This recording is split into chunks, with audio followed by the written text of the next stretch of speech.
Thank you. Good morning, greetings, friends, and welcome to The Bright Side, your nutritional program dedicated to the understanding of the vast world of nutrition and nutritional supplementation. I'm your host, Pharmacist Ben, nutritional pharmacist from Boulder, Colorado. I use nutritional supplements where other healthcare practitioners use toxic pharmaceutical drugs and sometimes deadly medical procedures. If you suspect that there are natural nutritional roads to your vitality and well-being and health and to addressing your health challenges, whatever they may be, but you don't know where to begin, you have come to the right place. As you listen to The Bright Side every day, you are more and more in control of your body. You are more and more knowledgeable, and you know you can overcome any health issue. That's why we're here every day on The Bright Side, helping clear up the sometimes confusing world of nutrition and nutritional supplementation. Over the last 29 years of practicing pharmacy, I've seen drug-free recoveries from diabetes and hypertension and obesity and skin diseases like psoriasis, eczema, rosacea, acne, digestive ailments, autoimmune issues of all kinds, recoveries that by the standards of modern medicine can only be called a miracle. But what is in the world of the body, what is in the world of biology, standard operating procedure. Because the human biological system is a healing system, a regenerating system. It is designed divinely to heal and renew itself on a moment-to-moment basis. And while some folks may call that a miracle, it really is just the way the body works. If you have questions about health or nutrition or prescription drugs, we are here for you. We want to help you change your life today. If you're dealing with a chronic illness, a progressive illness, a CDD, a chronic degenerative disease, and probably 1 out of 4 or 5 Americans is dealing with such a disease, what does that say about our culture? If you're dealing with an issue, a health challenge, and your doctor's told you're going to be on medication for the rest of your life, not, unless you have a transplant perhaps. If you're dealing with a chronic degenerative disease and you're being medicated for it, please understand you are not condemned to being drugged for the rest of your life. We just got to figure out what's going on and reverse the process. And a key component of that, of course, is nutritional supplementation. We can help you do that. 844-236-6010 is our number. If you want to purchase any of the longevity products you're advertised or recommended on the program, call the Brightside Ben phone team at 866-735-2470 or check out our websites, criticalhealthnews.com, brightsideben.com, and pharmacistben.com. And for those of you interested in skin health products, if you're not happy with your skincare products, if you want the absolute best skincare products you could use, if you want treatments instead of skincare, skin treatments instead of skincare, please check out truthtreatments.com. and take a especially long look at our retinol 5% gel, truthtreatments.com. We also have a blog, also a newsletter that you can sign up for, truthtreatments.com. All right, so we are talking, oh, by the way, we have a guest coming on in the bottom of the hour. Claudia Kalb will be talking about the book Andy Warhol. Andy Warhol was a hoarder, which is a really interesting book. She talks about celebrities, cultural icons, Princess Di and Howard Hughes and Marilyn Monroe and their various health issues. Claudia is a science writer. She's written a lot of stuff for Newsweek. She's actually written on autism a lot, and I'm going to see if I can get Claudia to digress a little bit and talk about autism and vaccines. I think she has some interesting takes on that. In any case, she'll be on in the bottom of the hour, and if you have phone calls, please call us in our next segment, 844-236-6010, and we'll get you on in our next segment. We'll have Claudia Kalb on at the bottom of the hour. We're talking inflammation, we're talking blood clotting and coagulation, and this is so important. We have an epidemic of coagulated blood, of blood coagulation issues in this country, and there's no way you are not going to get some kind of illness, degenerative breakdown disease, if you start to go into the down the road of blood clotting and blood coagulation. This is so important. Blood inflammation, arthritis of the blood. That's one of the key ideas here, is that all the diseases we have are basically the same thing. They're all the inflammatory, defensive, immune system run amok. And it's not a far jump from inflammatory conditions in the tissue, in the bone, in the joints, in the connective tissue primarily, to the blood. And the blood, by the way, is a form of connective tissue. So clotting of the blood is arthritis of the blood, and it's extremely common, and it precedes, and it is a primary component of all CDD, chronic degenerative disease. So doesn't it make sense to figure out how to clean the blood? Of course it does. Oh yeah, kidney disease. I can't tell you how many letters I get a week on kidney disease, on polycystic kidney disease, on people on dialysis, and what do I do about my kidneys? And my doctor says I'm going to be on dialysis. Listen, the kidney filters the blood, okay? So if the kidney filters the blood and we got this epidemic of dirty blood, of course we're going to have a subsequent problem with kidney disease. Same with eye disease. Same with male sexual function. If you have dirty blood, it's going to be hard for you to have an erection. If you're a guy, it's going to be hard to get blood going. This is the problem with sexual, one of the major problems with male sexual performance issues, so-called ED, is poor circulation. We say poor circulation, we're talking about dirty blood for the most part. So if you've ever heard of the term, they don't say it anymore, poor circulation. They used to call it poor circulation. Now they call it vascular disease. That's the latest term for it. But it's basically the same thing, and it's all dirty blood. Dirty blood leads to inflamed blood and clotted blood. From the journal Acta Anesthesiologica Taiwanica, March 2015, coagulation abnormalities in sepsis. Doctors call dirty blood sepsis. Now, to be fair, sepsis is really bacterially infected dirty blood, but whatever. The bacteria represent a form of dirt. Food particles, microparticles, can do the same thing that bacteria can do. They can initiate the same kind of clotting response. So, coagulation abnormalities in sepsis. From Science Daily. Fibrin, that's clotting protein, fibrin is a key to protection during sepsis. Is a key to protection. This is one of the ways the body protects itself from dirty blood. It forms clots. Clotting is actually a protection mechanism.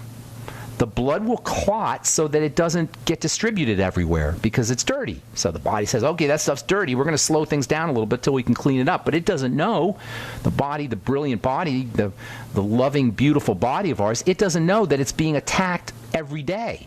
So it thinks, okay, if we clot the blood a little bit, we can take care of the problem. We can clean the problem up. But because the blood there's a stream of toxicity coming into the blood is constantly toxic, it doesn't have a chance to clean up.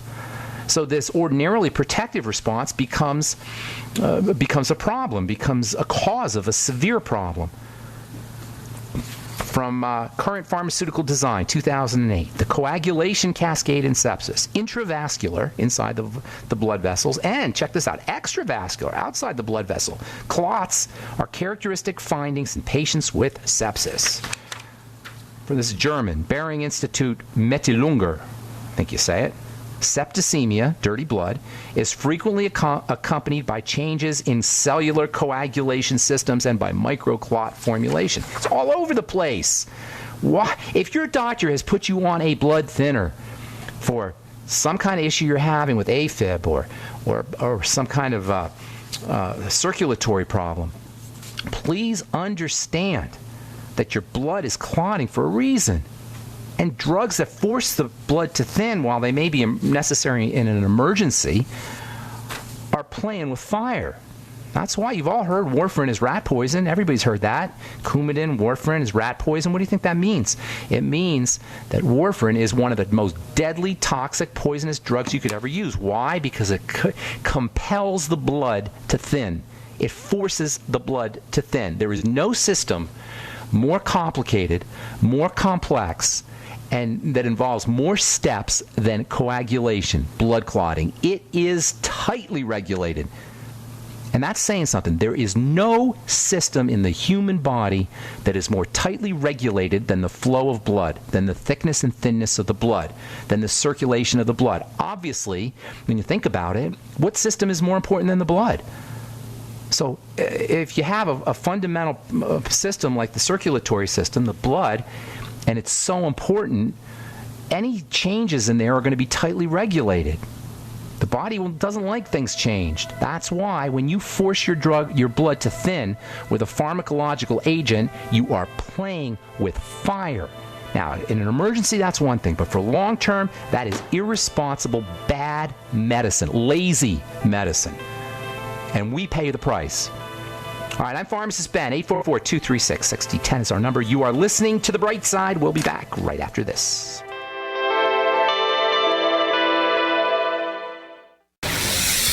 You are listening to GCN. Visit GCNlive.com today.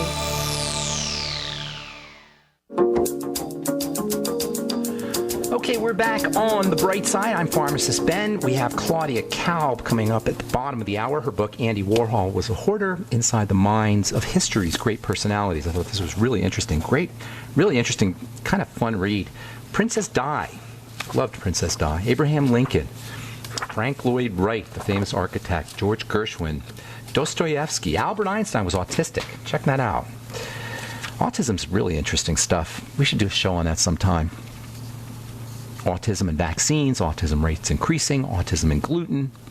Anyway, 844-236-6010 is our number. If you want to purchase any of the longevity products you hear advertised on the program or recommended on the program, you can head over to brightsideben.com, criticalhealthnews.com, or pharmacistben.com. Order products right off the website. And if you want to purchase any of our Truth Treatment products, please go to truthtreatments.com and check out our Truth Balm, Truth Serum, Omega-6 Healing Cream, and Retinol 5% Gel. Got tons of letters here from Dr. Wallach. Only have got kind of an empty board here, except for Carl, the Truth Raider. What's up, Carl? How you doing, man? Good morning, Pharmacist Ben. This is part 2 here. Yeah? I'm kind of putting you on the spot on this one. Okay. But right. it's a commercial, and you know, you hear them all the time, and it's, as what I've heard in the medical community, it's part of the, quote, game, unquote. Have you been damaged by Xarelto? Call 1-800-BAD-LIVER. You know, all this kind of what does stuff. that tell me about that? What does that mean, Carl? What is your take about all of that? I mean, those it's are class manipulative. action lawsuits, aren't they? It's called meme crafting. You know, when I remember I read this book called Viruses of the Mind. I'm trying to think of who wrote it. A guy named Richard Brody wrote it. I read it in the 90s, Viruses of the Mind. And that was when I was first introduced to this concept of memes, M-E-M-E-S. Now, you hear memes all the time nowadays, but this was the early 90s, and I hadn't heard that before.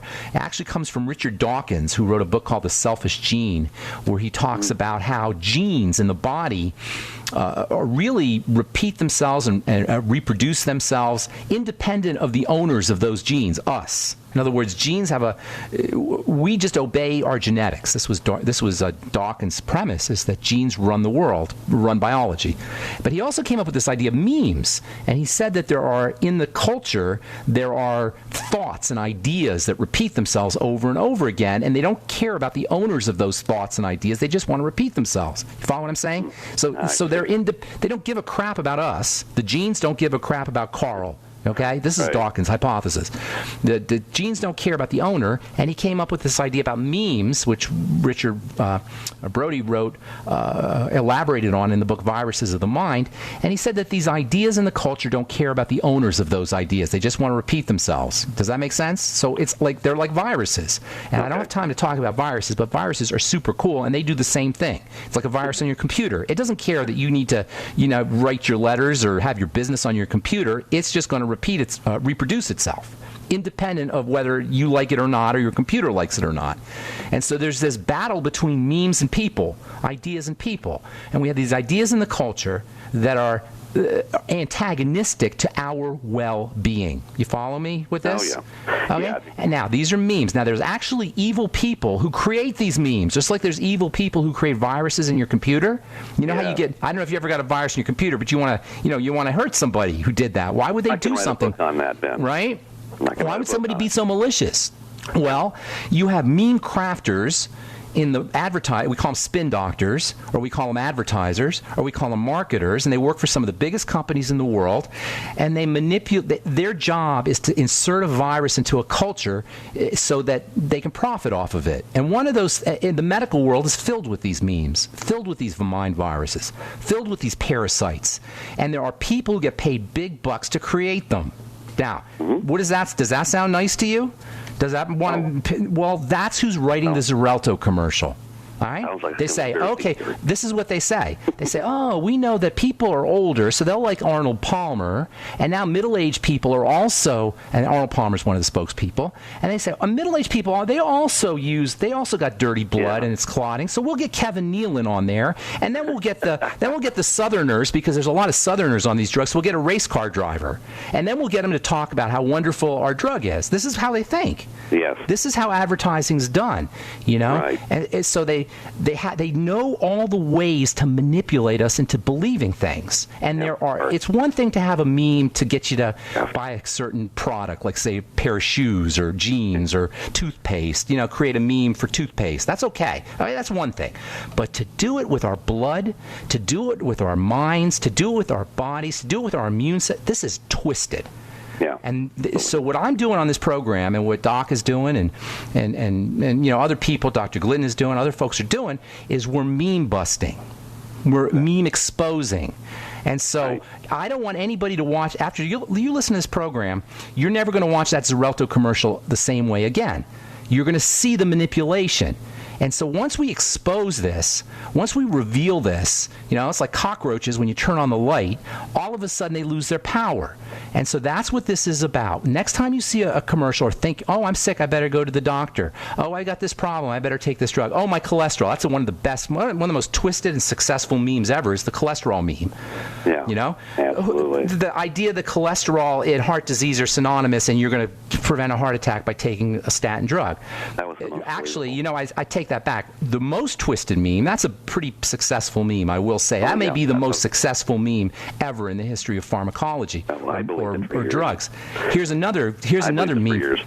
Yeah, most people do. Here's another great meme. Serotonin is a happy hormone, and if you're depressed, you need to work with your serotonin. That one came right out of marketing, right out of the marketing department. Hormone imbalance.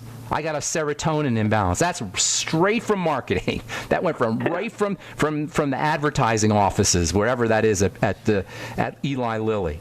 So to answer your question, Xarelto, these blood thinning drugs, and I talked about this yesterday, these represent billions of dollars in sales, and drug company executives are drooling about it. And of course you're going to see more and more of these blood thinning drugs. It used to be just one, because as I was saying earlier, controlling the blood and pharmacologically intervening with blood coagulation and thickening and thinning, it's tough. That's very difficult to do because it's so regulated. There's probably 80 different steps that have to take place for your blood to clot. Can you imagine this? It's like the game Mousetrap. Remember the game Mousetrap, where this leads to that, it leads to the next step, and the next step, and the next step. That's how blood clotting occurs. So to have a successful pharmacological agent that's not completely deadly, it's almost impossible, but they're less deadly. And now, with the technology so advanced, we can come up with drugs that are safer, supposedly, than warfarin and Coumadin. And there's a bunch of them now: Pradaxa and Xarelto, and what's the other P one? There's another P one. I forgot it. Prilosec. No, I don't remember what it is. But there's about 6 or 7 of them now, and there's more on the way because it represents. Why do you suppose, Carl, the Truth Raider? Why do you suppose blood coagulation is such potentially big business for drug companies? I'll answer the question. Because all of us have dirty blood. All of us have dirty blood. Almost everybody who's an adult is going to have some degree of it because of how we eat. And this is the key. I talk about food and digestion, and sometimes I feel a little goofy because I know there's a lot of goofy people talking about food and digestion, but from a biochemical standpoint, this is how the blood becomes dirty. Carl, the Truth Raider, got to motivate. We've got a guest coming on at the bottom of the hour. Thanks for your call. Appreciate it. Take care, bro. All right.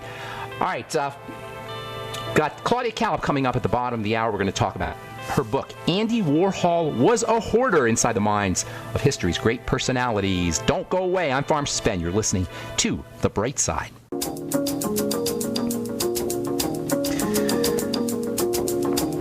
All right, we are back on The Bright Side. I am Pharmacist Ben. Thanks for joining us. We're on the air Monday through Friday, 8 to 9 Pacific and 10 to 11 Central Time, clearing up the confusion, the craziness, the misunderstandings, the memes, the incorrect memes about health and nutrition and living well. If you're interested in checking out any of our skin health products, head over to truthtreatments.com and, of course, the longevity products at brightsideben.com, criticalhealthnews.com, and pharmacistben.com, also our blogs on the same website. All right, I'm proud and honored to talk to our next guest, Claudia Kalb. She's written a really cool book. Claudia writes a lot of science stuff, a lot of good science stuff, actually. And her new book is called Andy Warhol was a hoarder inside the minds of history's great personalities. And there's some not only really good stuff in this book, but there's some big questions here, actually, because, what exactly is crazy? What exactly is normal? We have this idea about what's healthy mentally and what's not healthy mentally. And sometimes, this book raises some interesting questions. So please welcome to the bright side, Claudia Kalb. Hi, Claudia. Hi, I'm so delighted to be here. And I'm delighted to have you on the air. So it must have crossed your mind when you read about these incredibly brilliant people, Abraham Lincoln and Charles Darwin and Albert Einstein, who had these supposed personality disorders, I guess you'd say, or mental health issues, and look how functional they really were. So it kind of raises that interesting question about who makes up what normal is and who makes up what healthy is and standard is, correct? Yes, it's such an interesting question. And even with any of these conditions that supposedly are diagnosable conditions, even those exist on a spectrum. So you have to consider that there's this huge spectrum of where we all are in terms of our minds and our brains and how they work. And looking at these famous figures, as you mentioned, everyone from President Lincoln to Andy Warhol, who's the title character in the book, to Howard Hughes, just studying the kinds of issues they dealt with, in some cases really struggled with, and yet rose to these extraordinary heights. Exactly. So they were super high performers. So Albert Einstein was a head case, huh? Not really, but... He was, of course, a scientific genius, and you can't even imagine how he came up with what he did with theory of relativity and everything he studied. Autism experts have looked at him and said there are characteristics of him that suggest that it's possible he may have had sort of what you might have in the past considered Asperger's, which is now folded into the autism spectrum disorder. He was a late talker. He didn't talk until he was at least about 3. He was very focused on solitary tasks. Hang on, I don't mean to interrupt you, but that's really, really important, because I know a lot of people who are dealing with kids who are late talkers, and I know one in particular. So you're telling me Albert Einstein was a late talker, and late talking is part of this whole spectrum of Asperger's and autism, and definitely doesn't mean that a kid it could mean that a kid is super high performing, not that he's messed up. Right, exactly. You can be a late talker and not have autism spectrum disorder. You can be a late talker and have it. You can be perfectly healthy and be a late talker. So it's very individualized. In each case, you have to study the person and look at the other surrounding symptoms and issues to make any kind of assessment. Now, was Albert Einstein, you know the story about the photon, how he dreamed the photon, he wrote on it and figured out relativity based on his dream? Yeah. Right? Yes. Well, that's kind of an interesting story right there. Was he a visual kind of guy? I knew he failed math. And was he like a dyslexic sort of mind, kind of, where he saw images, but he didn't necessarily see details and letters, that kind of thing? Right. I mean, he himself said he is, the visual thinker. He thought in pictures, not in words. And that's awesome. That makes it so interesting, because Temple Grandin, who is autism, she wrote a book. She actually wrote a book called Thinking in Pictures.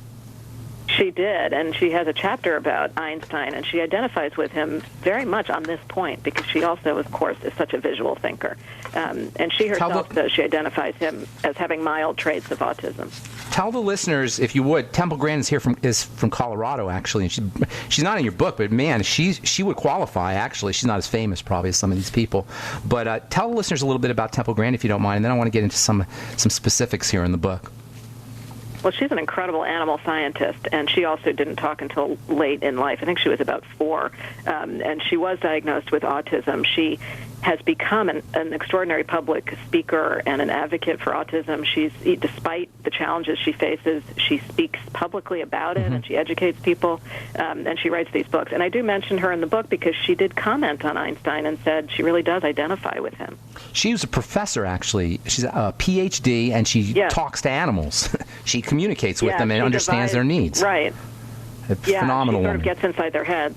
Yeah, and she creates these humane slaughtering devices, if you could have those. I guess that's an oxymoron, sort of. But she understands what the cow feels when it's going down the ramp. Have you know what I'm talking about? That's pretty amazing. Yes. It is. All right, my favorite, I had a thing for Princess Di. I'm sure a lot of people did. Okay. Lady Di. I mean, I just found her to be this unbelievably magnificent woman. And, that was kind of her, there was an icon, a Lady Di icon, a kind of a thought form in the culture about what Lady Di was. But she actually was, you could say she was not emotionally healthy, and she had a very interesting health challenge that today we know about, but it's only been the last 30 or 40 years that we've really known about it. Can you talk about that a little bit? Yes, so we all remember her walking down the aisle and getting married and sort of that whole hype of the fairy tale, and she was looking so glamorous right. throughout her life, such an icon for that glamour, but she suffered tremendously emotionally. She came from a family where her parents were divorced when she was young. She did a lot of shifting from one parent to the other. She struggled with that herself, and she kind of grew up feeling not that confident. She talked about having low self-esteem. She struggled academically, and she was always concerned about her weight. People would say, she's pudgy and this and that, and she would always sort of struggle with that. And after she got married, and the tremendous pressures of being in the royal family and the palace manifested in her developing bulimia nervosa, which is an eating disorder, different from anorexia, where you are withholding food and essentially starving yourself. She was often eating too much, and then purging it. And she talked about this being, in a way, a release of the pain inside. How interesting is that? Now, do you notice, in your research, have you noticed that there are certain personality types that are prone to eating disorders?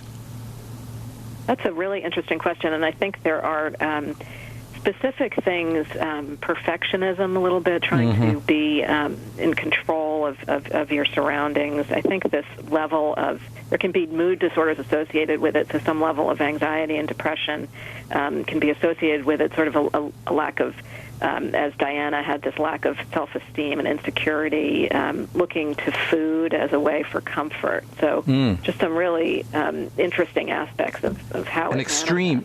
Well, we all do that, but that's like an extreme way of doing it. Like, you can't get enough food. I love what you said, though, about the purging. It's it's sort of a metaphor for getting rid of something in a way. There's probably a feel. Right, I can imagine when you throw up, you feel like I know when you're sick and you throw up, it feels like you're getting rid of something, but psychically you probably can have those same kinds of feelings. All right, I've got to take a break, Claudia. I want to come back and talk about a couple more of history's great and somewhat maybe just mentally ill, I guess you'd say. I don't know. I don't want to say that, but we'll talk about Dostoevsky and Marilyn Monroe and Charles Darwin when we come back from our break. We've got our guest, Claudia Kalb, book Andy Warhol Was a Hoarder. You're listening to The Bright Side. We'll be back right back. All right, we are back on The Bright Side. I'm pharmacist Ben. We're talking to Claudia Kalb about the book Andy Warhol Was a Hoarder, Inside the Minds of History's Great Personalities. So, Claudia, how do you define what category would you put these psychological disorders? I hate saying that. It doesn't really feel like they're psychological disorders. What would you call these maladies, these health issues? What kind of category would you put them in? Well, they really range so much from depression and anxiety to something like borderline personality disorder, which I looked at with Marilyn Monroe. I mean, I call them mental health conditions. Mental illness has sort of a sound to it that sounds negative, and I try to avoid that because my point in researching and writing this book was to bring these people to life, bring these conditions to life, explore and unravel them, and help people identify characteristics that might even help them or their friends or their family, and ultimately chip away at the stigma of mental health. You know, when I was a kid, I remember there used to be this thing in my town. I grew up in a little town, Trenton, New Jersey, and there was this huge facility that was this eerie, ominous building that was an asylum, an insane asylum. And we don't have those anymore. And for people in their 20s or 30s, they probably didn't even know they existed. But it used to be that we stuck people away when we thought that they were different on some level. Like, I'm sure autistic and schizophrenic and depressed people were. These buildings were populated by those kinds of people throughout history. But it's kind of interesting how we have a different take on it now. And that's why I think your book is so important, because if somebody is dealing with a health crisis or mental health challenge, we'll say for lack of a better term, it's not like a death sentence, and it's not like you're condemned to a miserable life. You could be super duper functional, correct? Right, exactly. And so many of these cases, there are new therapies that may be a form of psychotherapy, there may be a medication, there may be a lifestyle change that you can do, even for some of the more troubling conditions in terms of the severity of symptoms. So I looked at Marilyn Monroe, for example, in this book, and she has all these characteristics that look like borderline personality disorder. So in what is borderline personality disorder? It's one of a number of personality disorders, they're called, and they're sort of very tend to be kind of inflexible personality traits that come from within over a long period of time. So it's different sometimes from things like anxiety, which may result from circumstances around you at times. A personality disorder is more entrenched. It can be very difficult to kind of cure, if you want to use that word, but borderline would be somewhere between kind of what they used to call neuroses and sort of psychotics. It's somewhere in between. On the edge of neuroses and psychoses, on the border. Yes, exactly, on the border. And she struggled with everything from loneliness to insecurities to sort of a real lack of identity. In her day, there was no good treatment. And even today, a lot of borderline personality disorder patients are seen as sort of toxic because they're so difficult to treat because they don't always want to be treated and they don't always engage in therapy. But now there are new forms of therapy that can be extremely helpful. That can help for them, borderline. Yes, they instead of just sitting in this awful past that they might have had, they deal with that, they accept that, but they also learn skills and coping mechanisms to have fruitful lives, and they can. I think you said something really, really important when you just said that about the past and about coping mechanisms. And I wonder how much of all of these different personality disorders, if you will, from autism to depression to bulimia to borderline, how much of these are responses to childhood trauma or childhood experiences? And without blaming the victim or any of that stuff or blaming somebody's past, in your experience and in your research, have you found that there's a significant or important relationship between what happens to a kid when they're very, very young and the development of these personality disorders? Well, there can be a significant connection in some cases. And just to be clear, on the personality disorders are a whole category of mental health disorders, and they're separate from these others. Like mood disorders would be anxiety and depression, for example. But they all they're all somewhat different, and they manifest in different ways in terms of childhood impact. So if you lose a parent young, they have studied this and know that it can affect later development of depression or anxiety. But at the same time, there is lots of research going on into brain science. What are the genes involved with all of these different conditions? They're discovering new genes for autism every single day. They're doing brain scans on depression, and they're finding ways to identify depression, even in kids who haven't even developed it yet. They're starting to look at hormones and whether they could do tests to distinguish differences in hormone levels. So there's all sorts of assessment going on in terms of the science. So even though you could be somebody who lost a parent young, for example, if you take that example and do just fine in life, it doesn't necessarily dictate the course, but you could also be somebody who has the right combination, or in some cases the wrong combination of genes and environment that does lead you down this path. So trauma itself or adverse experiences don't necessarily mean that you're going to go into any of these disorders, whatever you want to call them. But the reverse, do you find that it's possible that somebody could develop these disorders spontaneously in adulthood, or spontaneously after they've already developed and after all of the childhood experiences would have occurred that did not occur? Can you spontaneously, as an adult, become bulimic, for example?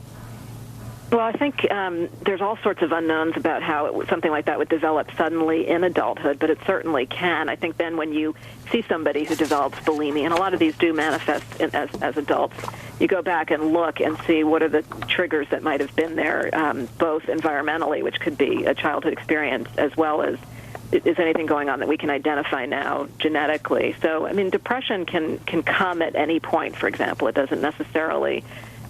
it often comes, say, in your 20s, but it could come later.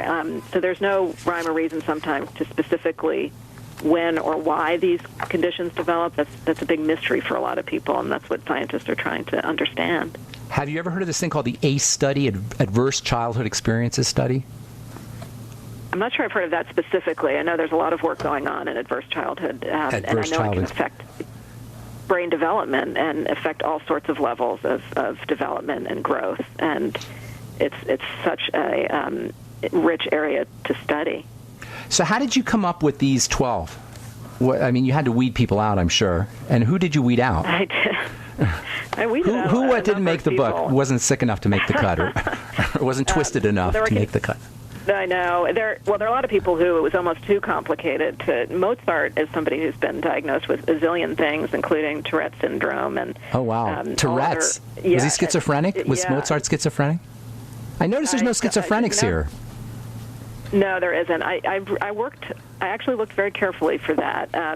Schizophrenia is such a complicated and difficult condition, and in many cases, I couldn't find a confirmed case that I was sure of, because I was looking at people who are no longer alive for a whole variety of reasons.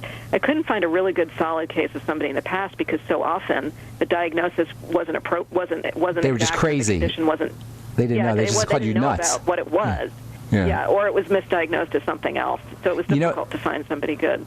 I'm a pharmacist. I did psychiatric pharmacy when I was when I first graduated college, and so I worked with a lot of schizophrenics. And I'm telling you, they were the most brilliant, creative, artistic.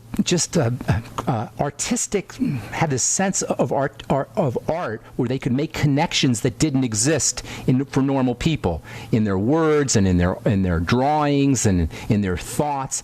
And I always found it to be the most fascinating of all the mental disorders. And I'm sure throughout history there must have been some brilliant schizophrenics. We're almost out of time, but Claudia, I wonder if you could just tell us, people who are dealing with these kinds of issues, give us like some words of inspiration. What would you say from your research? How would you inspire people who are dealing with something that they may think is some kind of weird dysfunction that they're embarrassed of or they're traumatized by? Oh, for starters, we're all connected. We all struggle with these issues, whether it's us, our friends, our family, everybody around us. That's the mind and the brain are so complicated, so wonderful. They give us incredible triumphs and also challenges. But you get the help you need. Be brave. Go out there. Ask for help. Go see somebody. Talk to people, and gather your strength to do that, because you come out the other end and accomplish extraordinary things and have a really satisfying life. That's awesome. Well, I appreciate it very much. And your book is available, obviously, everywhere, Amazon.com, Barnes & Noble, all the regular places. Do you have a website? I'm working on getting that right up. It's ClaudiaKalb.com, and I'm on Twitter @ClaudiaKalb. And there's lots of good stuff that Claudia's written on the internet. If you just Google Claudia Kalb, C-A-L-B. It's been awesome. Thank you so much. The book is K-A-L-B, Claudia Kalb. Andy Warhol was a hoarder inside the minds of history's great personalities. Thanks so much for coming on, Claudia. Appreciate it very much. Thanks. I so enjoyed being here. Thank you. Have a beautiful day. All right. That's all the time we have for today on The Bright Side. Andy Warhol was a hoarder. That was super interesting. Tomorrow we'll continue talking about inflammation, and we'll talk about essential fats, and we'll talk about strategies for cleaning the blood, and then we'll get into the lymph. I'm real excited about that, because nobody talks about the lymph. We certainly don't talk about it in the medical community as much as we should, even in the alternative health community as much as we should. Check out my skincare blog, truthtreatments.com, and check out our Truth Treatment products, and also criticalhealthnews.com, pharmacistben.com, and brightsideben.com if you're interested in checking out the longevity products. And that's it. We'll talk to you all tomorrow. Have yourselves a beautiful, spectacular, wonderful day.